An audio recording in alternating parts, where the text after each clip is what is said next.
តំណាងអាយកាសម្រាប់ចោតប្រកាន់ជនសង្ស័យ2នាក់រឿងហិង្សាក្នុងហាងសាវែក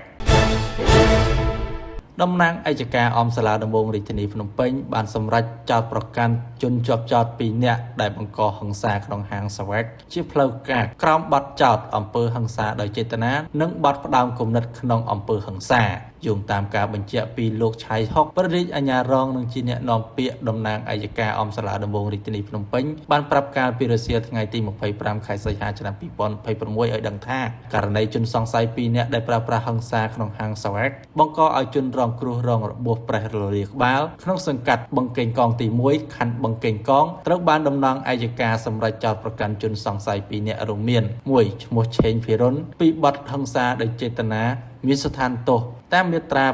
218ចំណុចទី2និងចំណុចទី3នៃក្រមព្រហ្មទណ្ឌ2ឈ្មោះជាសានជាងពីបទផ្ដាំគំនិតក្នុងអំពើហិង្សាដោយចេតនាមានស្ថានទម្ងន់ទោសតាមមាត្រា28និងមាត្រា218ចំណុចទី2និងចំណុចទី3នៃក្រមព្រហ្មទណ្ឌបច្ចុប្បន្នជនសង្ស័យទាំង2នាក់ត្រូវបានតំណាងអាយកាសម្រេចធ្វើការចោទប្រកាន់ជាផ្លូវការហើយសំណុំរឿងត្រូវបានបញ្ជូនទៅចៅក្រមស៊ើបសួរដើម្បីសម្រេចឃុំខ្លួនដាក់ពន្ធនាគារជាបណ្ដោះអាសន្ន